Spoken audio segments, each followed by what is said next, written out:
Welcome to the Man Cave Podcast with Dan Casper. What's up, everybody? Welcome to this episode of the Man Cave Podcast, brought to you by Hy-Vee and Toyson Ford. And don't forget the Swag Cave by Resonance Branding Company. That link is in the podcast description.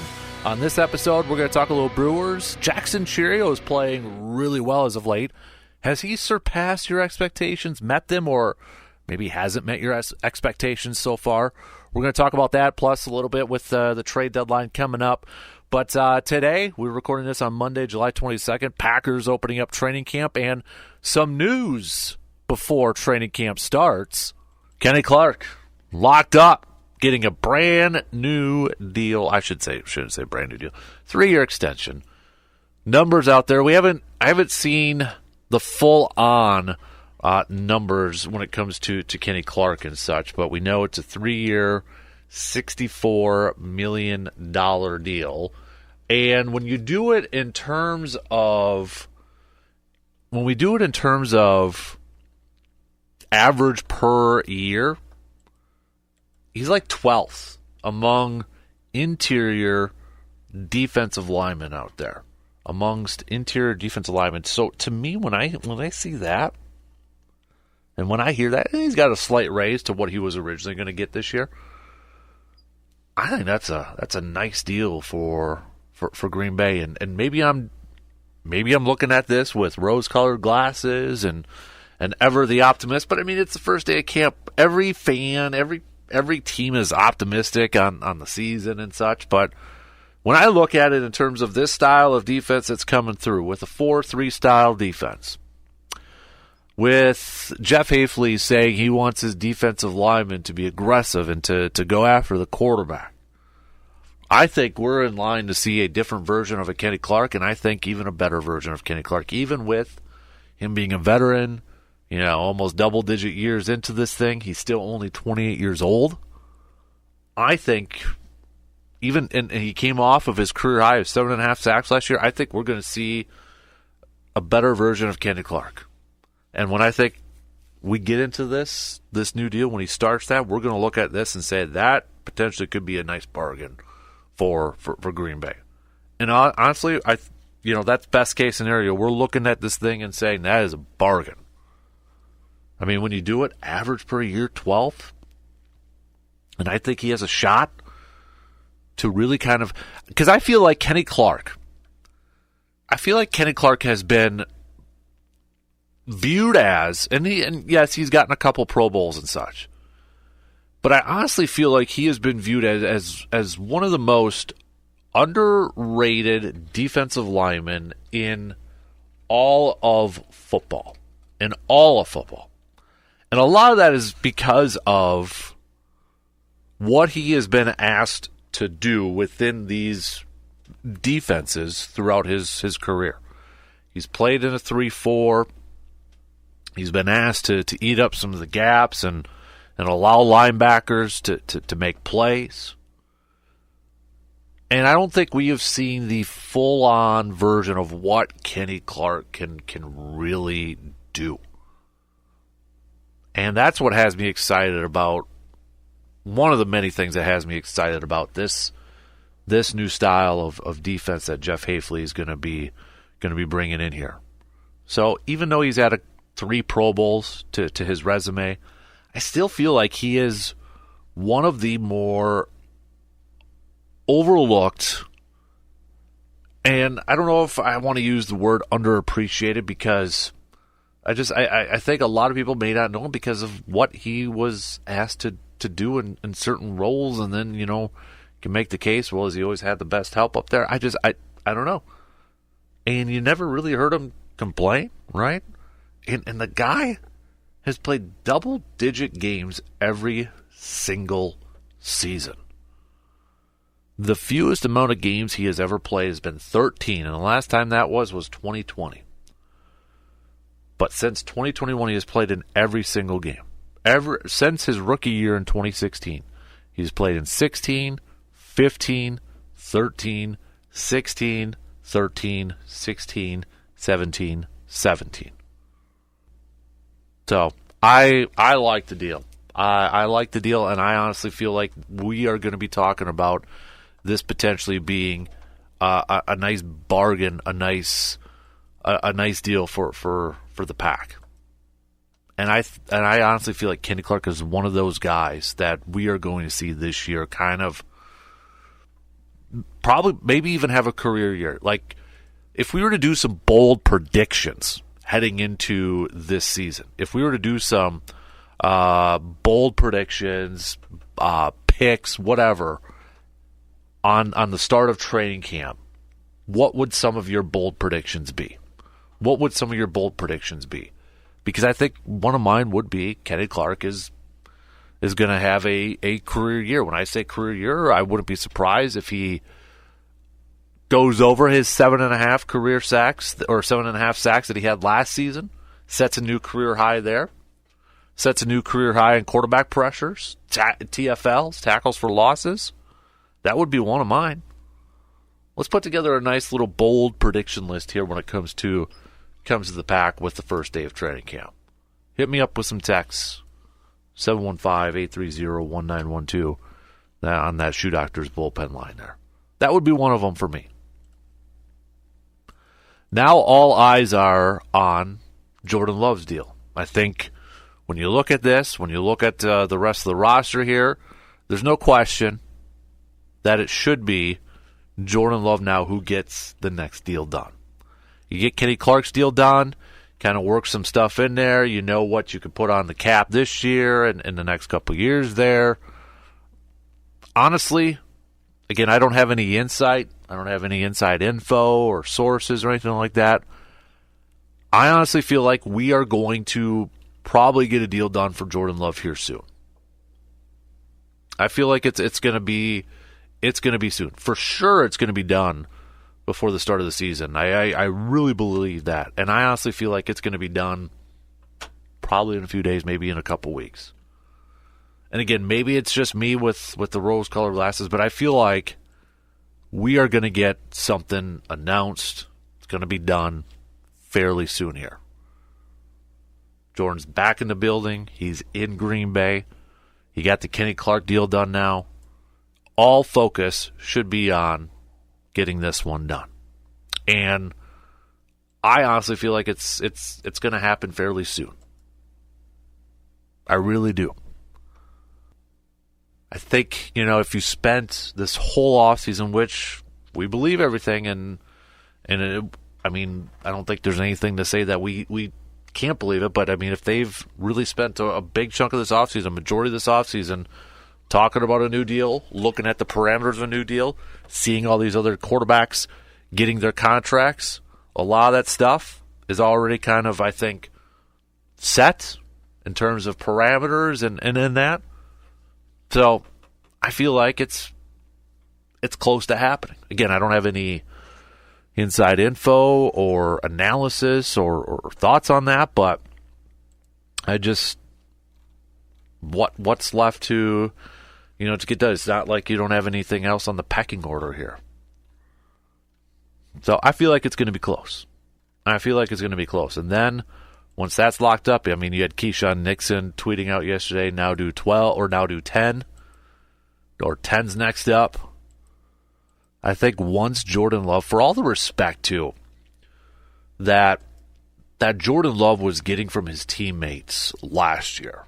Rashawn Gary was a big one out there. You had a lot of guys talking about Jordan Love and just how he was and just the amount of respect that he had before the season began, during the season. I honestly feel like when he gets that deal, you're going to see everybody on that team super pumped for the guy. Incredibly happy for the guy. And honestly, might be a moment too for this team where it's like, now we go sort of thing. I don't think too often do you see when guys get their big deals like, oh yeah, dinner's on him, don't have to pay for meals, gifts, whatever. But I honestly feel like when Jordan Love's deal gets announced and it's officially signed, you're going to see a team that is going to be so pumped up and so happy for the guy, because I honestly feel like they genuinely follow that guy. They view him as their leader. They're so impressed with him. And based off his play last year, for all the guys that were standing up for him last year, he kind of proved what they were all saying. And whenever that's done, it's going to be, all right, that cloud's not over us anymore. Let's focus straight up on football. And let's focus straight up on winning a lot of dang games and winning some darn championships over there. So, Brew Crew picking up 2 wins over the weekend against the Minnesota Twins, a quick 2-game sweep.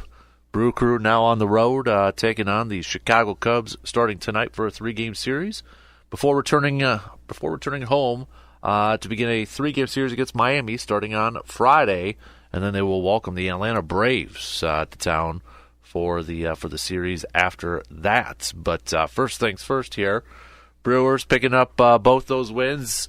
Go back to Saturday's game, first game for both these ball clubs after the All-Star break, and it was 1-0. Maybe it looked like the Brewers were going to squeak out a 1-0 victory. Twinnies tying it up in the bottom of the 8th there, and then a little back and forth, couple runs each in the 11th inning for both ball clubs, and then the Brewers put up 5 in the 12th, and that was enough to secure the victory for the Crew. And then yesterday, a little back and forth here too, and Brewers ended up winning that one 8-7. Eric Haas, quite the day for him yesterday with a couple home runs and such. But this youngster, Jackson Chourio, man, Jackson Chourio, you look at what he has been doing.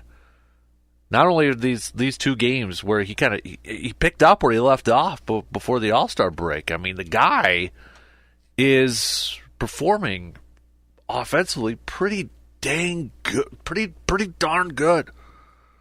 I mean, home run, 5 total hits, 5 RBIs, couple stolen bases in these 2 games against the Twins. But you expand it to his last 103 at-bats. Jackson Chourio is hitting .311.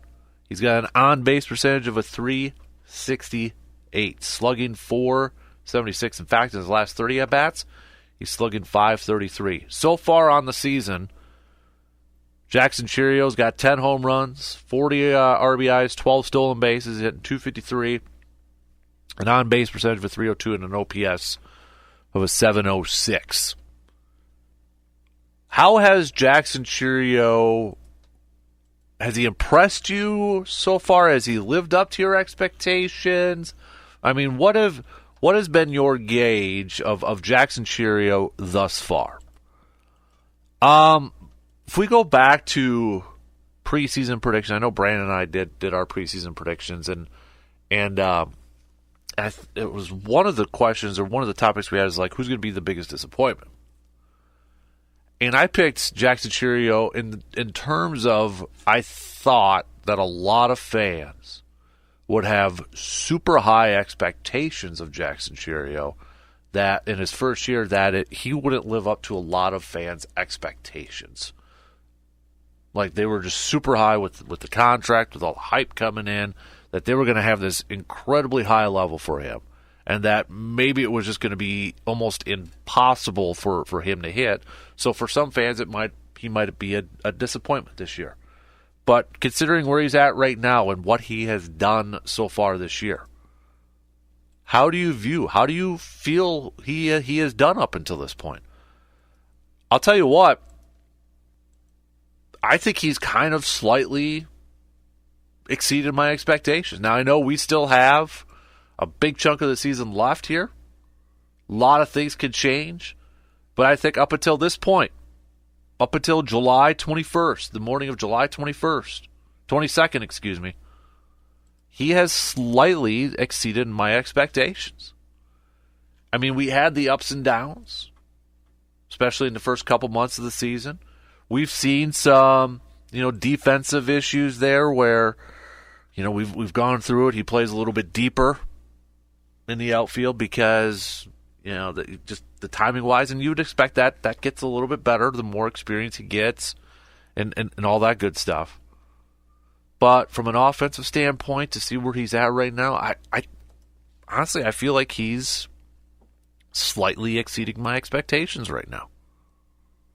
He is playing better than what I kind of thought he would be right now, and I hope he continues to get better. And I think that's the thing. That's what's exciting about a guy like Jackson Chourio, and what we're seeing so far is that we have this assumption that like we're pretty confident, we're really hopeful that he's just going to continue to get better. This is what we're seeing in his rookie year. Sky's the limit right now for this guy. So he has been playing incredibly well as of late here. He has been they're not, Brewers are not winning games in spite of Jackson Chourio. They're not winning games in spite of him and trying to go through the growing pains because of he's a rookie and didn't have any big league experience, barely any AAA experience. They're winning because Jackson Chourio is a part of that equation too. Brewers next up for the Crew again, as we mentioned, will be a series against the Chicago Cubbies on the road here. Then they'll be back at home against Arizona, or Miami to open up a 3-game series there at the end of the week here. But a lot of people now are going to be paying attention to the trade deadline, which is coming up a week from tomorrow. The Brewers did add another bullpen arm, Tyler J, in a trade with the Mets. With the Mets this year, he's only appeared in 3 games, a couple games in April, 1 game in the beginning of July here, and honestly, it seems like it's another kind of reclamation project, if you will, that the Brewers are going to attempt to do with him. That's what it kind of. He's a former first-round pick, so it seems like this is a typical type of Brewers move. But first 3 games, the first games of his MLB career, he's got a 7.71 ERA in those 3 games. He's 30 years old. As we mentioned, he was a first-round pick by the Twins back in 2015 here. So, I don't know what to expect from him. Right now, he's in AAA. He's in AAA. Maybe we see him at some points be a part of that bullpen option, but this maybe could just be a move that is a little bit later on. I don't think this is a big-time move like, oh, yeah, this is going to be their bullpen, add him in there and now we go sort of thing. No, it's a minor move at this point, and I think it's another example of the Brewers trying to hit on a guy that, originally maybe came in with high expectations. You're a first-round pick. You're coming in with high expectations, right? Hasn't lived up to that, so the Brewers, again, trying to do a little reclamation project. But no doubt, a lot of Brewers fans now paying attention to the rumors out there. Will the Brewers make another move, make a bigger move before next Tuesday's deadline? I was listening to the broadcast over the weekend here too, and I can't remember if it was Saturday or Sunday, but you even got the guys, the announcers, kind of just, they were saying like, yeah, they expect the Brewers to make moves. I think at this point, a lot of Brewers fans are just expecting the Brewers to make a move, like something's going to happen, that they're going to add another starting pitcher to this, and it's setting up to where if they don't, I think you're going to have a lot of Brewers fans that are going to be pretty disappointed, maybe even pretty upset that they don't make a move to add a starting pitcher before the deadline. You just have this assumption from so many people out there that they're going to add. They're going to add somebody, and rightfully so. You're in first place, and an obvious weakness on your team has been starting pitching, and a lot of it's because you've had injuries. You got guys that are going to miss the rest of the season. Wade Miley's gone. Robert Gasser's gone. It's an obvious need. But it's also setting up like if they don't make that move, and then we're going to be back to how many times have we been at that trade deadline where we're maybe a little down, a little upset that they didn't make that move. And I think this is a big week, this week, for some of these teams. They got to figure out, are they going to be sellers or are they going to be buyers? National League got a little bit closer here, too. I mean, right now, when you look at some of the standings here, it's the same top three. Phillies, Dodgers, Brewers. Wild card, it's the same teams in there, Braves, Cardinals, and Mets. However, you got the Diamondbacks now, just like same win percentage as the Mets. Padres, same win percentage as the Mets. The Pirates are now just a half game out from a wild card spot. San Francisco's 3. Cubs are 3.5.